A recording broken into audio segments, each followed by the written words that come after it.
All right, well, welcome back to another edition of our TSA Teams Information Security Competition primer. And what we're going to be doing in this video is we're going to be looking back again at Wi-Fi.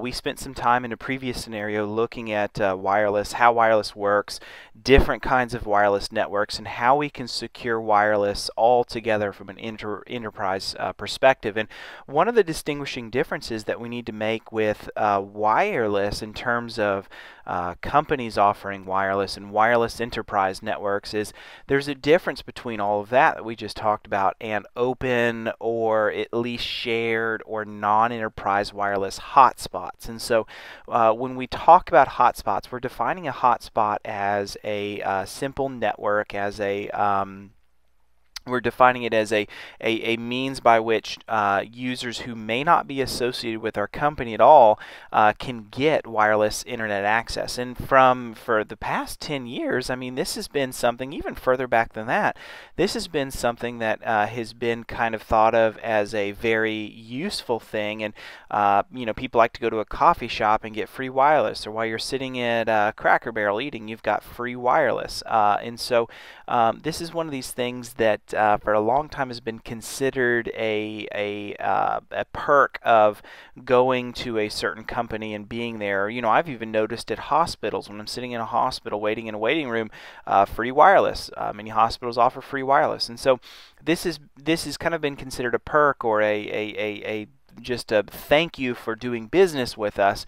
And it's quite a bit different than enterprise wireless, because with open wireless or hotspots, we kind of don't really know who exactly is connecting, and there's a lot less control and a lot less mechanisms in place to protect our wireless. And so that's what we're going to be talking about in this video. And so if we look here at this competition, or I'm sorry, this scenario, it says this: engineers can design methods to secure free Wi-Fi hotspots. And so again, we're looking at free, internet that may be offered everywhere from an airport. I was sitting in Denver at Denver's airport, and they have free wireless over to restaurants, to coffee shops, to hospitals. All sorts of places offer free wireless. And the thing is, for the longest time, because they were free, they were relatively unsecured. It was kind of a no man's land. It was kind of a wild west, so to speak, of internet access, and it's very, very dangerous. Very many tools, very many utilities by which a bad guy can use, and unfortunately use to their own purposes to hack other people on their same network, or just use it as a great launching pad to initiate attacks across the world, or the country at least, without anybody being able to see them. So it granted a high amount of anonymity that was very dangerous. And so that's really what we're going to look at in this video today, is wireless hotspots. So jumping into some of the slides here, again, we've covered we've covered in a previous video lecture about wireless. So by now you should be pretty familiar with wireless, how wireless works, some of the risks, some of the advantages, all of those sorts of things. But what do we know about hotspots specifically? Well, generally, as your write-up said from the TSA Teams PDF, generally they're not very well protected. Many of them are open. Not all of them today. I've noticed that many more that I use today are secured through WPA, which is a good thing, at least basic password protected using a shared key, right? But there still are many that are just wide open. And so one of the problems of the wide open network is simply this: we can't trust anybody that's on that network. The thing about wireless, if you think about what wireless is doing, is it's essentially taking out the medium of a wired connection, right? When we say wireless, we mean no wires. So in a typical setup, a client has to plug in through an Ethernet port to the network at large, and they kind of have more or less a one-to-one connection to some kind of back end, usually a switch, right? Well, with wireless, it's doing the same thing. We just don't have a one-to-one connection. And because we don't have a one-to-one connection, we don't know who else is sharing that network with us. And because we don't know who's sharing it, we can't trust them. And because the reason that we can't trust them is because there's all sorts of tools that have historically proven for us that they can see our conversations, conversations. They can jump in the middle of our conversations. They can steal our credentials. They can fake the websites and the sources that we're trying to go to and masquerade as if they are that company that we're trying to go to. So for example, if I'm trying to go to a bank, they can masquerade as that bank and kind of handle our credentials in the middle of the session. It's very, very dangerous. And so unfortunately, hotspots have proven themselves to be an every man for yourself kind of endeavor, and that's, or every woman for herself kind of endeavor.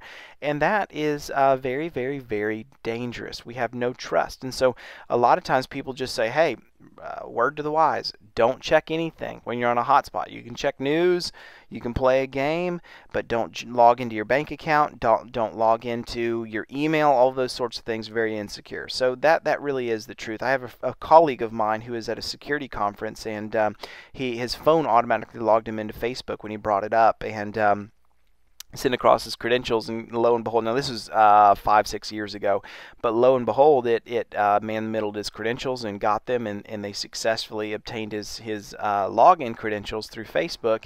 And the next day, he noticed a bunch of his friends were calling him saying, hey, so-and-so, have you checked your Facebook? And he's like, no, why? And he goes on and checks, and someone had logged in as him and said, hi, my name is so-and-so, and my password is such and such, and I really shouldn't be checking Facebook at a security conference. And he was like, oh, face slap, right?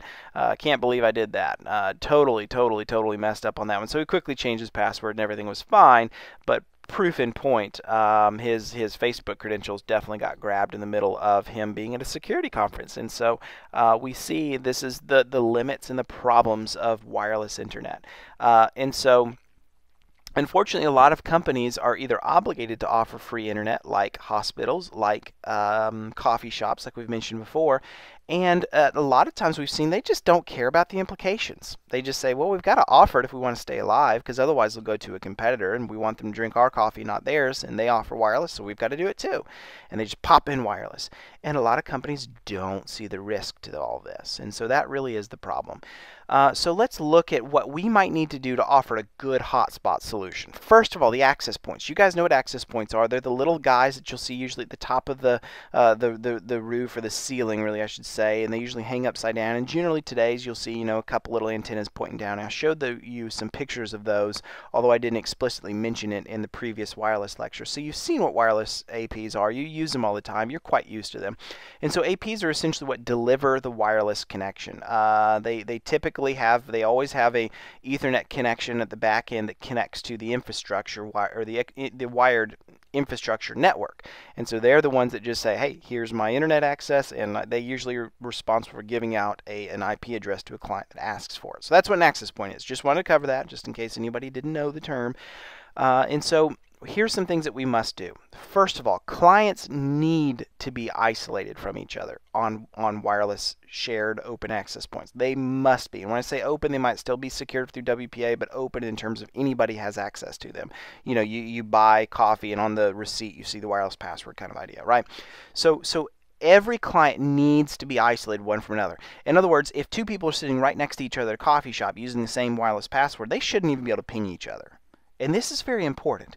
If each client has no ability to access or reach each other via that access point, then you've gone a long way in securing a lot of the risks that come across from client-to-client based attacks in the same location. And so it's very important that APs be configured where, hey, we may be allowing 30 people on through this AP, but none of those people are going to reach each other. No, sir, not going to happen. Okay, so this is important. Secondly, if it's possible, remember how we talked about 802.1x and EAT-based authentication in the previous wireless video? And so one thing I highly recommend is, if it's possible, use that kind of authentication. Maybe if you can, with two-factor authentication. So you have a maybe rotating password that changes and cycles every single day at the coffee shop, but also when someone wants to log in, maybe part of them buying some coffees, you give them a temporary one-time password. Or maybe if you own a chain of coffee shops, maybe you pay an app developer to give you a smart card based two-factor authentication based a free app that anyone can download from the App Store, the Apple App Store, the Google Play Store, and they can simply download it and use it whenever they're in the coffee shop. Now, that won't guarantee them free internet if they just drive by. They've actually got to go and buy coffee, and on the receipt it will show the actual password, because remember, we're talking two-factor. There's a password and then maybe a smartphone app that has the second way of authenticating. So they have to put in both the password that cycles every day, and then they also have to put in their own smart card password of sorts. And so something like that could be a good idea. Or if you don't have a method like that, you know, restaurants are always giving out those little buzzer systems. Well, you know, you could do something similar to that, where they give out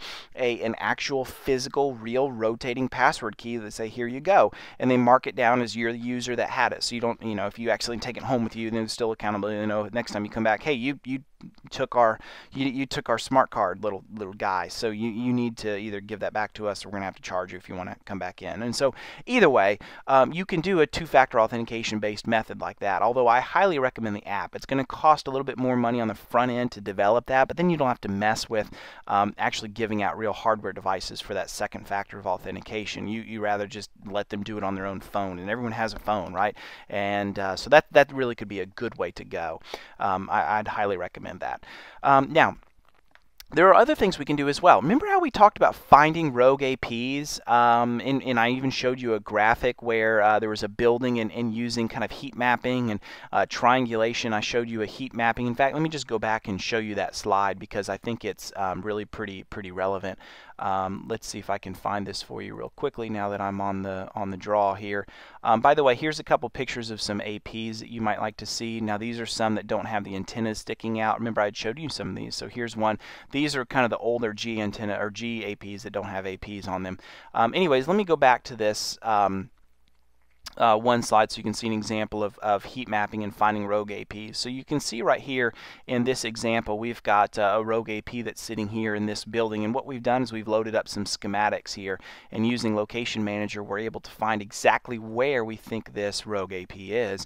And notice it's in a very small area. There's really, you know, you walk around within, you know, 30 seconds you'll be able to canvas this entire area right here and find out exactly where that rogue AP is. Now, why is that useful? Well, in terms of this video and talking about Wi-Fi hotspots, the reason that this is extremely useful is because we have the ability to say we're not going to allow people to start up a fake AP. And there's many tools, AirSnar, fake AP. There's plenty of other man-in-the-middle tools. Kane has some built-in tools to do all of this that really, essentially, the Pineapple. Remember, I showed you the picture of that Pineapple tool.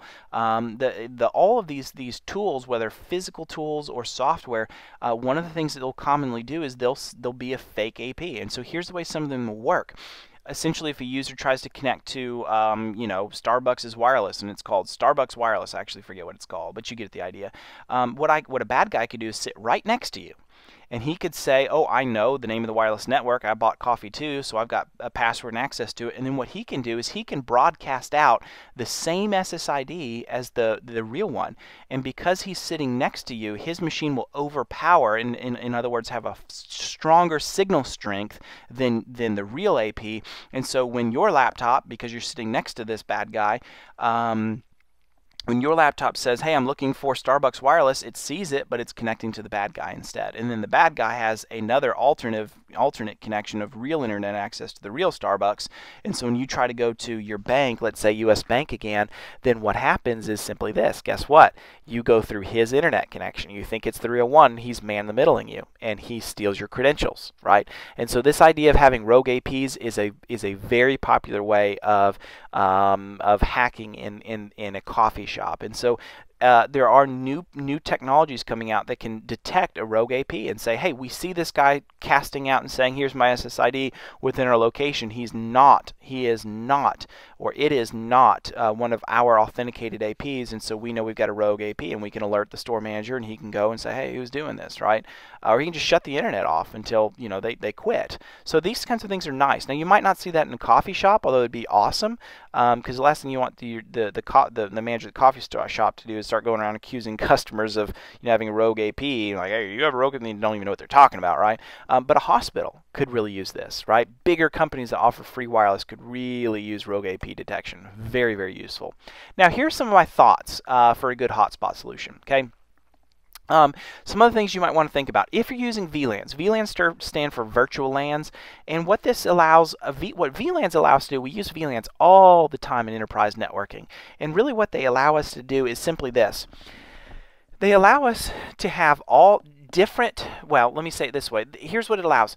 Traffic may follow along the same physical path, but it follows along a different virtual path. In other words, I can connect multiple connections, and they can all travel from one switch to another switch, and maybe they all travel along a fiber connection, right? So maybe 200, maybe 1,000 clients are all connecting over one actual physical fiber path, all right?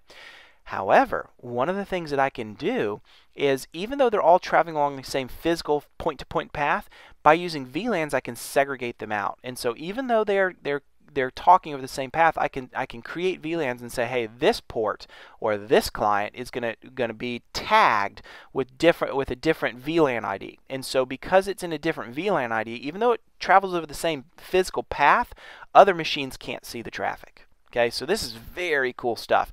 What VLANs allow us to do is kind of allow our network to grow in ways that aren't limited by location. And one of the things that they also allow us to do is segregate and separate out traffic according to different needs and different purposes. So at a minimum, you see this bullet point right here? I know these are kind of wordy, but right here, at a minimum, what you want to do is segregate out with VLANs management traffic versus client traffic. Okay, so in other words, if you're just a client, then you might be in VLAN 10, let's say, or just made that up.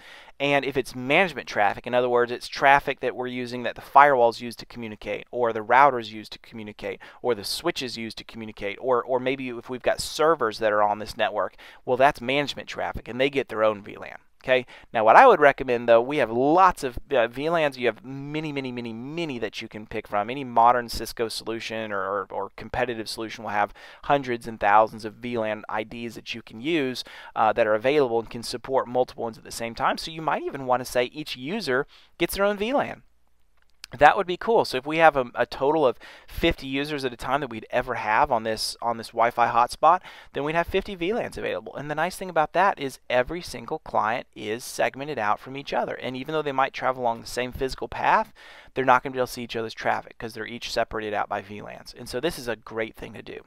Now, some other things you might want to do is sitting just behind the wireless AP, you might want to have some traffic detection and inspection going on. Remember, all an AP is doing is just broadcasting out internet. It's not actually routing the internet. It's not actually handling the internet at all. It's just saying, hey, here's an internet connection. It's almost like a loudspeaker saying, you know, here you go, internet for whoever wants it, right? But behind that would be your switch and your router. And that's where the internet is actually being delivered and transferred and handled. And at that point in that back end might be a good place to put some actual hardware devices that can look at the traffic. And just like antivirus on a single machine, they can look for bad stuff. And I would really recommend that. There's lots of vendors out there, and again, we're not getting technical, so we're not going to talk about it, but there's lots of vendors out there that can do intrusion detection, intrusion prevention, malicious use, malicious analysis on the traffic. And so it'd be a good idea to put one of those devices in there. So they see a client maybe on VLAN 12 acting up, well, bam, his internet shut off, right? And we'd even see the user and say, hey, we shut him off. So he comes up to the front desk and say, hey, my internet cut out. They look at the log. It's because you were doing bad stuff, punk, right? Don't do it again or we'll call the cops, right? So it's very cool stuff. Also, the firewall itself. Remember, the firewall, again, the AP is just broadcasting out the internet, but a firewall would be responsible on the network for actually closing stuff out. And so we need to have a firewall on the edge of our wireless networks, again, sitting kind of right behind the AP itself, that actually turns off almost everything to the internet. Basically, what it would allow out is maybe email services and internet services and DNS, so we can do, again, IP address to name, so people can go to their bank or go to Google or wherever they're go to Reddit, wherever they want to go. And so we could control that, but that would be it. And so nothing else. No torrents going to be allowed through. No file sharing is going to be allowed through. No goofy, weird ports that a user might try to get through. So, and you'd be surprised. It's so easy to actually set a firewall up to do this kind of stuff. You can just use a free IP tables firewall to do all this. But a lot of companies don't bother to do this. And so this can be very helpful. So firewalling off everything except explicitly what we're going to allow through email, internet, DNS. You know, that's about it. Really, that's about it. Now, that doesn't mean you're going to protect, because it doesn't mean it's full protection, because any bad guy who knows what they're doing can still tunnel over, for example, port 80 and get stuff out through an encrypted session. But it still will cover a lot of bases and is a good idea. Now, here's some other thoughts that you might want to consider. If you have a device that's checking the traffic, like we just talked about, some kind of intrusion detection device, maybe you would want to buy one that does some extra things. So maybe it looks at email. And so if some guy's sitting in my coffee shop and trying to send out spam, well, we're going to say you're only sending out 2 emails every 10 seconds or so. I don't know, you make the limit up, right?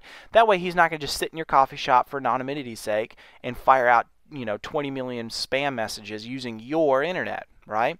So this could be a good idea. And then, by the way, when an email gets sent out, maybe our network could look at it and say, where is this coming from and where is this going? Who is the sender here? And we can block it. If it's not coming from a valid domain, ain't going through. Right? So this is a good idea as well for email purposes. Also, bandwidth rate limiting. Remember we talked about DDoS attacks? Last thing we want is someone to use our coffee shop or our hospital to use a DDoS attack, to execute one from our network, because generally a lot of these businesses will have actually pretty fast internet. So bandwidth rate limiting. So maybe every user gets 1 meg, right? And that's it. Or maybe 3 megs of internet so they can watch your YouTube videos, right? And that would be it. Or Netflix, whatever. That'd be it. So that's probably a good idea. Also, DNS protection. Making sure the DNS that we're using for the users, that they can't alternate and use a different DNS. And then also make sure our DNS, maybe using what's called DNSSEC. We're not going to, again, technically talk about that. But making sure that when users talk to our DNS server, that our DNS server gets the correct answers and doesn't let anyone flood it or spoof it, which means give it fake answers and false answers to point users in the wrong direction. This is important. Okay, very, very important stuff. Essentially, what this could mean is a bad guy, if you don't have proper DNS protection, a bad guy sitting on your bank's network could say, "Hey, where is usbank.com?" and then he could fake the answer back and make it go to a false server that he owns. So then when another client in the same coffee shop tries to go to US Bank, he goes to the wrong server because the DNS server got the wrong answer. So hopefully that makes sense. If it doesn't, just simply trust me to say we need DNS protection. We need to make sure our DNS servers get the right answers and the authenticated answers every single time. Okay, so that's very important. Also, things like SYN flood protection. So if we get a client in our coffee shop or in our hospital that's just firing out lots of SYN packets, that's typically an indicator of a denial of service attack, like we talked about before. So we can block that. If we see a bunches of SYN packets just going out and that's it, we need to block that client from the network altogether, just blacklist them. Okay, so we're going to stop here. That kind of covers Wi-Fi hotspots. Some of my recommendations and solutions when you're looking for a vendor, you're looking for a solution. Those are some of the features that you need to have. And also we talked about, again, some network setups with VLANs and other things that we need to implement to make sure that clients are protected and segmented off from their traffic. So that covers wireless hotspots. In the next scenario, we're going to come back to looking at malware and viruses and other sorts of things like that.